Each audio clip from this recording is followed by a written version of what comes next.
might whip out the bad British accent. We'll see. We'll see how it goes. But the book I wanted to look at today is Rebecca. Rebecca by Daphne du Maurier. Rebecca.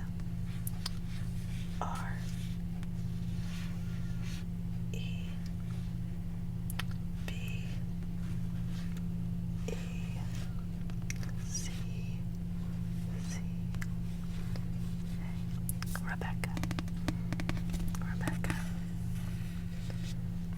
This is actually a bit of an older book, like the book itself. The book itself is a bit older, but this copy is new, and I think it is the prettiest thing I've ever seen. Also, I'm really sorry for the buzzing in the background. We've traded Buzzy Lamp for an extremely aggressive AC unit, so I'm so sorry, Buzzy Lamp. I miss Buzzy Lamp every time I record. I'm like, where did he go?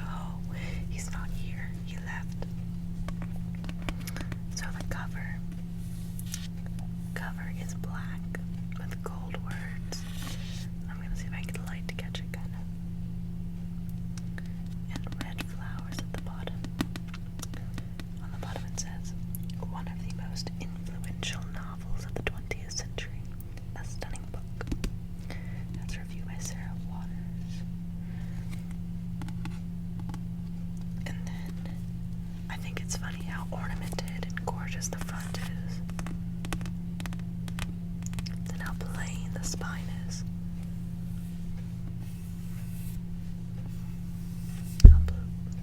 I am so sorry. How plain the spine is. How plain the spine is.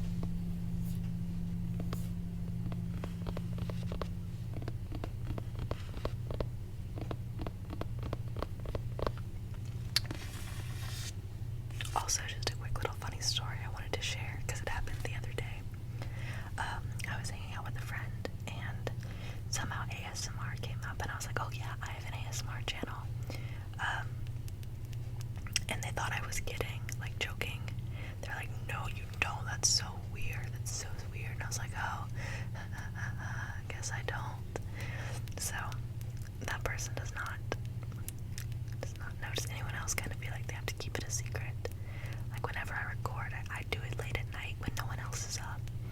Because A, it's quieter, and B, I just like imagine sitting there and watching me whisper into a microphone without the sound, just like whispering for like 45 minutes. That's because I do a bunch of stuff before and after.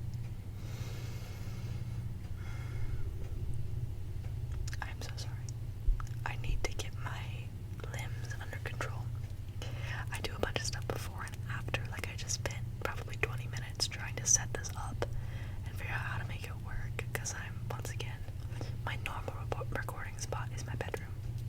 It's my bedroom, but I have not been able to record in there recently, so I'm recording in other places and I'm having to get creative with my setups. So, Rebecca. I always imagine it in, oh my gosh, the fact that I'm blanking on her name is embarrassing. The person who plays Miss McGonagall, Professor McGonagall in Harry Potter. Oh my gosh, I always imagine her being like, Rebecca. I can't not. Okay. So to preface this is one of the best books I have ever read in my entire life. A friend recommended it to me, and now I simply, like, it is always playing in the back of my mind. It's such a good book. We're just gonna read a little bit of it. But it's somewhat of a mystery and a thriller, and I love the way it's written. I wrote in it some, but I refuse to write in anything but red pen, because red's a really big color on this book. So anytime I write in it, it's always in red pen. But my red pen ran out, so I haven't read in this one for a little bit. I'm gonna read you the back really quickly.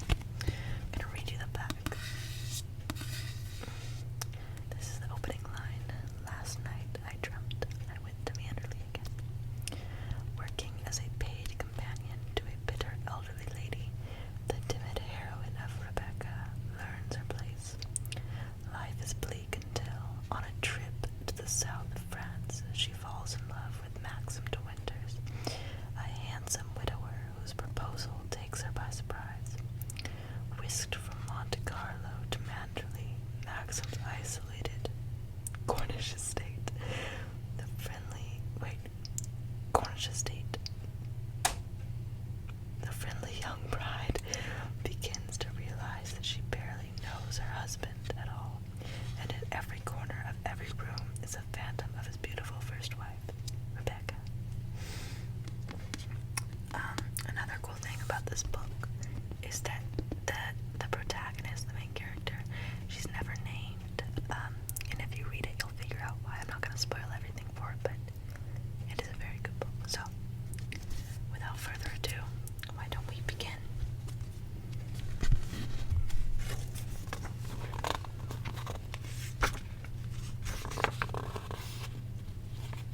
Chapter 1.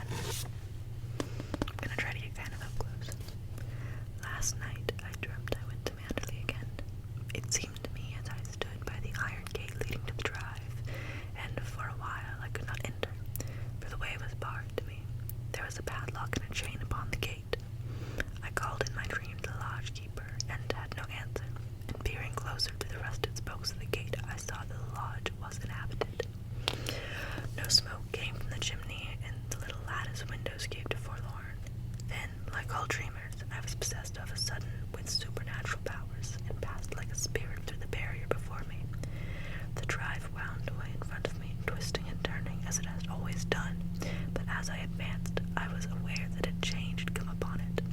It was narrow and unkempt, not the drive that we had known. At first I was puzzled and did not understand, and it was only when I bent my head to avoid a low-swinging branch of a tree that I realized what had happened. Nature had come into her own, little by little, in her stealthy, insidious way, and encroached upon the drive with long, tenacious fingers. The woods, although a menace even in the past, had triumphed in the end. They crowded, dark and uncontrolled, to the border of the drive. The beeches with white, naked limbs lay close to one another, their branches intermingled in a strange embrace, making a vault above my head like an archway of a church. And there were other trees as well, trees that I did not recognize, squat oaks and tortured elms that straggled cheek by jowl with the beeches, and had thrust themselves out of the quiet earth, along with the monstrous shrubs and plant, none of which I remembered. Also, I forgot to mention, this book is a little bit older, so sorry. The way it's written is a little bit, it's not always easy to follow, so I'll do my best, but the drive was a ribbon now, a thread of its former self, with gravel surface gone and choked with grass and moss. The trees had thrown out low branches, making an impediment to progress. The gnarled roots looked like skeleton claws. Scattered here and again amongst the jungle growth, I would recognize shrubs that had been landmarks in our time, things of culture and grace, hydrangeas whose blue heads had been famous. No hand had checked their progress, and they had gone native now, rearing to monster height without bloom, black and ugly as the nameless parasite that grew beside them. On, now east and west, wound the poor thread that had once been our drive. Sometimes I thought it lost, but it appeared again beneath a fallen tree perhaps, or struggling on the other side of a muddy ditch created by the winter rains. I had not thought the way so long. Surely the miles had multiplied, even as the trees had done, and this path led but to a labyrinth, some choked wilderness, and not the house at all. I came upon it suddenly, the approach masked by the unnatural growth of the vast shrub that spread in all directions, and I stood, my heart thumping in my breast, the strange prick of tears behind my eyes. And there was Manderley, our Manderley, secretive and silent as it had always been, the grey stone shining in the moonlight of my dream, the mullioned windows reflecting the green lawns and the terrace. Time could not wreck the perfect symmetry of those walls, nor the site itself, a jewel in the hollow of a hand. The terrace sloped to the lawns stretched to the sea, and turning I could see the sheet of silver blasted under the moon, like a lake undisturbed by wind or storm. No waves would come to ruffle this dream water, and no bulk of cloud, when driven from the west, would obscure the clarity of this pale sky. I turned again to the house, and though it stood inviolate, untouched, as though we ourselves had left but yesterday, I saw that the garden had obeyed the jungle law, even as the woods had done. The rhododendrons stood 50 feet high, twisted and entwined with bracken, and they had entered into alien marriage with a host of nameless shrubs clouds, as so conscious of their spurious origin. A lilac had mated with a copper beech, and to bind them yet more closely to one another, the malevolent ivy, always an enemy to grace, had thrown her tendrils about the pair and made them prisoners. Ivy held prisoner and placed in this lost garden. The long strands crept across the lawns and soon would encroach upon the house itself. There was another plant too, some half-breed from the woods, whose seed had been scattered long ago beneath the trees and then forgotten, and now, merging in unison with the ivy, thrust its ugly form like a giant rhubarb toward the soft grass where the daffodils had blown.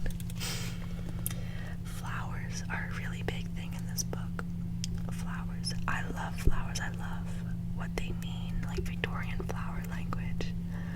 I think that's amazing. I want to get a tattoo right here of like these 5 certain flowers. I'm not gonna go into it here, but a little bouquet. That's alright, back to the story. Nettles were everywhere, the vanguard of the army. They choked the terrace, they sprawled about the paths, they leaned vulgar and lanky against the very windows of the house. They had made indifferent sentinels, for in many places their ranks had been broken by the rhubarb plant, and they lay with crumpled heads and listless stems, making a pathway for the rabbits. I left the drive and went on to the terrace, for the nettles were no barrier to me, a dreamer. I walked enchanted, and nothing held me back. Moonlight can play odd tricks upon the fancy, even upon a dreamer's fancy. As I stood there, hushed and still, I could swear that the house was not an empty shell, but lived and breathed as it had before. Light came from the windows, the curtains blew softly in the night air, and there, in the window, the door would stand half open as we had left it, with my handkerchief on the table beside the bowl of autumn roses. The room would bear witness to our presence, the little heap of library books marked ready to return, and the discarded copy of the Times. Ashtrays with the stub of a cigarette, cushions with the imprint of our heads upon them, lolling in the chairs, the charred embers of our log fire still smoldering against the morning, and Jasper, dear Jasper, with his soulful eyes and great sagging jowl, would be stretched upon the floor, his tail a thump when he heard his master's footsteps. A cloud, hitherto unseen, came upon the moon, and hovered an instant like a dark hand before a face. The illusion went with it, and the lights in the windows were extinguished. I looked upon a desolate shell, soulless at last, unhaunted, with no whisper of the past about its staring walls. The house was a sepulchre of. When I read, I just kind of like look at the word and keep going if I don't know how to say it, because like I can say it in my head, but I can't say it out loud. The sepulchre, or fear and suffering, lay buried in the ruins. There would be no resurrection. When I thought of Manderley in my waking hours, I would not be bitter. I should think of it as it might have been, could I have lived there without fear. I should remember the rose garden in summer, and the birds that sang at dawn, tea under the chestnut tree, and the murmur of the sea coming up to us from the lawns below. I would think of the blown lilac in the happy valley. These things were permanent. They could not be dissolved. They were memories that cannot hurt. All this I resolved in my dream while the clouds lay across the face of the moon, for like most sleepers, I knew that I dreamed. In reality, I lay many hundred miles away in an alien land, and would wake before many seconds had passed, in the bare little hotel bedroom, comforting in its very lack of atmosphere.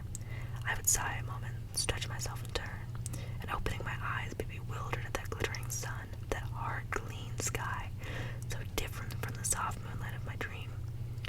The day would lie before us both, long, no doubt, and uneventful, but fraught with certain stillness, a dear tranquility we had not known before. We would not talk of Manderley. I would not tell of my dream, for Manderley was ours no longer. Manderley was no more. Okay, now we're on chapter 2.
head eagerly about nothing at all, snatching at any subject as a panacea to pain.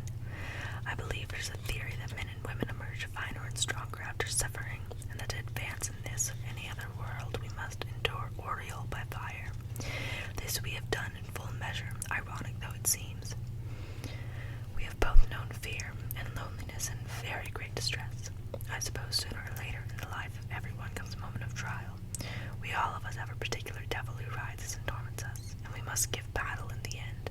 We have conquered ours, or so we believe. The devil does not ride us anymore. We will have come through our crisis, not unscathed, of course. His premonition of disaster was correct from the beginning, and, like a ranting actress in an indifferent play, I might say that we have paid for freedom, but I have had enough melodrama in this life and would willingly give my 5 cents if they could ensure our present peace and security. Happiness is not a possession to be prized. It is a quality of thought, a state of mind. And of course, we have our moments of depression, but there are other moments too. When time, unmeasured by the clock, runs on into eternity, and catching a smile, I know we are together. We march in unison, no clash of thoughts or of opinion makes a barrier between us. We have no secrets now from one another. All things are shared. Granted that our little hotel is dull and the food indifferent, and that day after day dawns very much the same, yet we would not have it otherwise. We should meet too many of the people he knows in any of the big hotels. We both appreciate simplicity, and we are sometimes bored. Well, boredom is a pleasing antidote to fear. We live very much by routine, and I have developed a genius for reading aloud. The only time I've ever known him to show impatience is when the postman lags, for it means we must wait another day before the arrival of our English mail. We have tried wireless, but the noise is such an irritant, and we prefer to store up our excitement. The result of a cricket match played many days ago means much to us. Oh, the test matches that have saved us from ennui, the boxing bouts, even the billiard scores, finals of schoolboy sports, dog racing, strange little competitions in the remoter countries. All these are grist to our hungry mill. Sometimes old copies of the field come my way, and I am transported from this indifferent island to the realities of an English spring. I read of chalk streams, of the mayfly, of sorrel growing in green meadows, of rooks circling above the woods as they used to do in Manderley. The smell of wet earth comes to me from those tumbled and tattered pages, the sour tang of moorland peat, the feel of soggy moss splattered white in places by a heron's droppings. Once there was an article on wood pigeons, and as I read it aloud, it seemed to me that once again I was in the deep woods at Manderley, with pigeons fluttering above my head. I heard their soft, complacent call, so comfortable and cool on a hot summer's afternoon, and there would be no disturbing of their peace until Jasper came moping through the undergrowth to find me, his damp muzzle questioning the ground. Like old ladies caught at their ablutions, the pigeons would flutter from their hiding place, shocked into silly agitation, and making a monstrous to-do with their wings, streak away from us above the treetops and so out of sight and sound.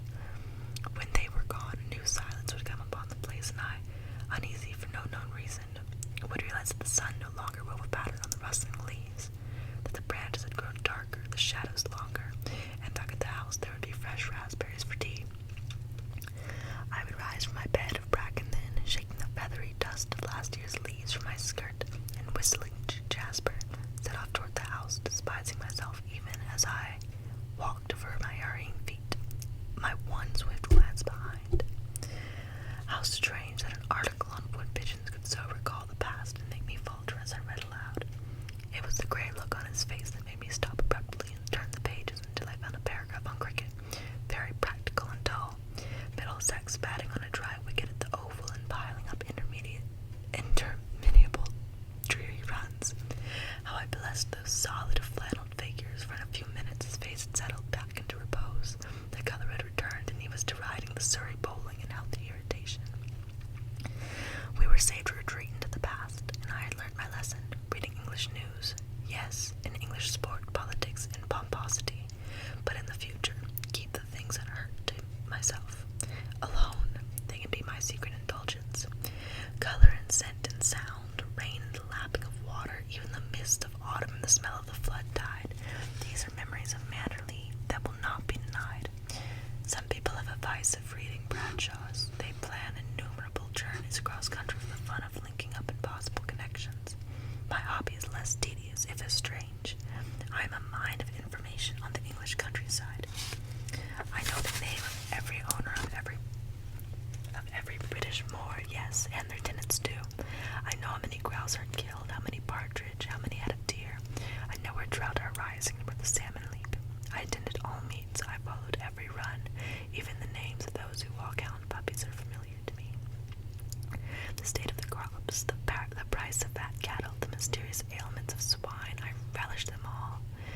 A poor pastime, perhaps, and not a very intellectual one, but I breathe the air of England as I read, and I can feel the face, and I can face this glittering sky with greater courage. The scrubby vineyards and the crumbling stone become things of no account, for if I wish, I can give rein to my imagination and pick foxgloves and pale companions from a wet, streaking hedge. Poor whims of fancy, tender and unharsh, they are the enemy of bitterness and regret, and sweeten this exile we have brought upon ourselves. Because of them I can enjoy my afternoon, and return, smiling and refreshed, to face a little ritual of our tea. The order never varies, 2 slices of bread and butter each, and China tea. What a hide-bound couple we must seem, clinging to custom because we did so in England. Here on this clean balcony, white and impersonal, with centuries of sun, I think of 4:30 at Manderley, and the table drawn before the library fire. The door flung open. Apparently I can't speak anymore. I can't read or speak or make sounds, I guess.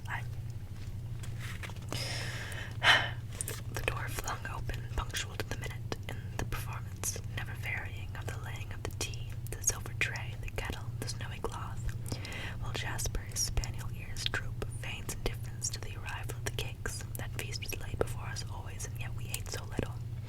Those dripping crumpets, I can see them now, tiny crisp wedges of toast and piping hot floury scones, sandwiches of unknown nature, mysteriously flavored and quite delectable, and that very special gingerbread, angel cake that melted in the mouth, and his rather stodgier companion bursting with peel and raisins.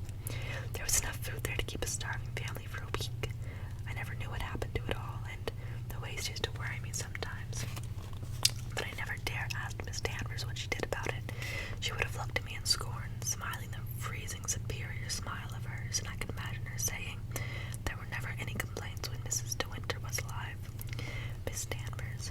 I wonder what she's doing now, she and Favell. I think it was the expression on her face that gave me the first feeling of unrest. Instinctively I thought, she is comparing me to Rebecca, and sharp as a sword the shadow came between us. Well, it is over now, finished and done with. I ride no more tormented, and both of us are free. Even my faithful Jasper is gone to the happy hunting grounds, and Manderley is no more. It lies like an empty shell amongst a tangle of the deep woods, even as I saw it in my dreams. A multitude of weeds, a colony of birds. Sometimes perhaps a tramp will wander there seeking shelter from a sudden shower of rain, and, if he is stout-hearted, he may walk there with impunity. But your timid fellow, your nervous poacher, the woods of Manderley are not for him. He might stumble upon the little cottage in the cove, and he would not be happy beneath its tumbled roof, the thin rain being a tattoo. There might linger there a still certain atmosphere of stress. That corner of the drive, too, where the trees encroach upon the gravel, is not a place in which to pause, not after the sun has set. When the leaves rustle, they sound very much like the stealthy movement of a woman in an evening dress, and when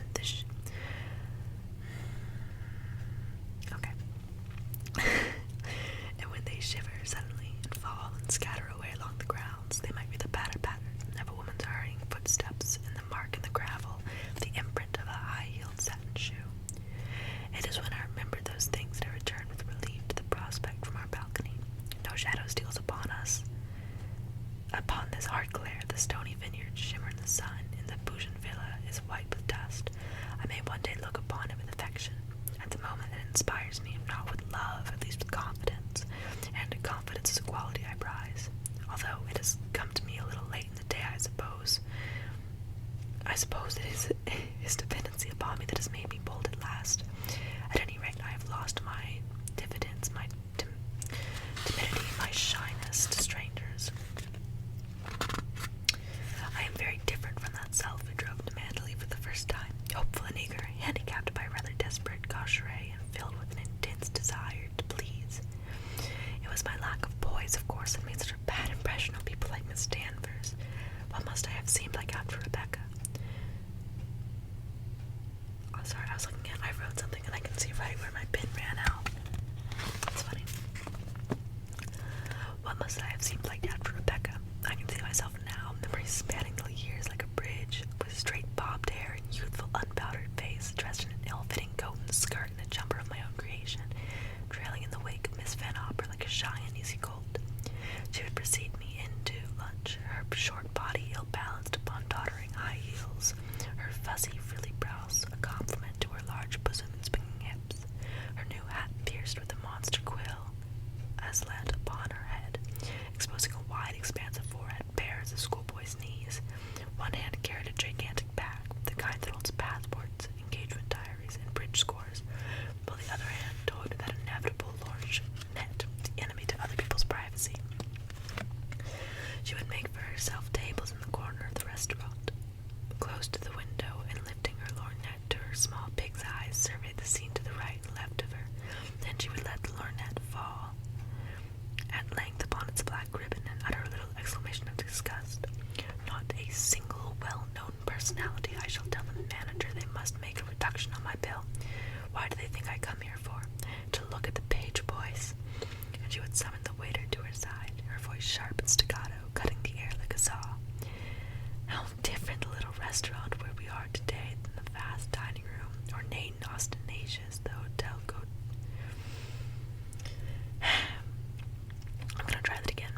How different the little restaurant where we are today to that vast dining room, ornate and ostentatious, the Hotel Côte d'Azur in Monte Carlo, and how different my present companion, his steady, well-shaped hands peeling a mandarin in quiet, methodical fashion, looking up now and again from his task to smile at me, compared to Miss Van Hopper, her fat, bejeweled fingers questing a plate heaped high with ravioli, her eyes darting suspiciously from her plate to mine for fear I should have made the better choice. She need not to. I can't read. I'm actually a very good reader, but apparently not right now. She need not have disturbed herself, for the waiter, with the uncanny swiftness of his kind, had long sensed my position as inferior and subservient to hers, and had placed before me a plate of ham and tongue that somebody had sent back to the cold buffet half an hour before as badly carved. Odd, that resentment of servants and their obvious impatience. I remember staying once with Miss Van Hopper in a country house, and the maid never answered my timid bell, or brought up my shoes and early morning tea. Stone cold was dumped outside my bedroom door. It was the same in the Côte d'Azur, though to a lesser degree, and sometimes a studied indifference turned to familiarity, smirking and offensive, which made buying stamps from a reception clerk an ordeal I would avoid. How young and inexperienced I must have seemed, and how I felt it too. One was too sensitive, too raw. There were thorns and pinpricks and so many words that in reality fell lightly on the air. I remember well that plate of ham and tongue. It was dry, unappetizing, cut in a wedge from the outside, but I had not the courage to refuse it. We ate in silence, for Miss Van Hopper liked to concentrate on food, and I could tell by the way that her sauce ran down her chin that her dish of ravioli pleased her. It was not a sight that endangered me, that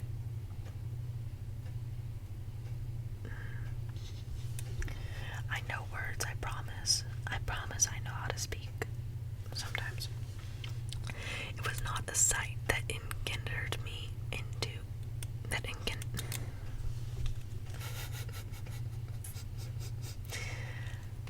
I am tripping over words like a 4-year-old learning how to read. I'll try this again. It was not a sight that engendered into me great appetite for my own cold choice, and looking away from her, I saw that the table next to ours, left vacant for 3 days, was to be occupied once more. The maitre d'hotel, with the particular bow reserved for his more special patrons, was ushering the new arrival to his place. Miss Van Hopper put down her fork and reached for her lorgnette. I blushed for her while she stared at the newcomer, unconscious of her interest, cast a wandering eye over the menu. Then Miss Van Hopper folded her lorgnette with a snap and leaned across the table to me, her small eyes bright with excitement, her voice a shade too loud. "It's Max de Winter," she said, "the man who owns Manderley. You've heard of it, of course. He looks ill, doesn't he? to say he can't get over his wife's death.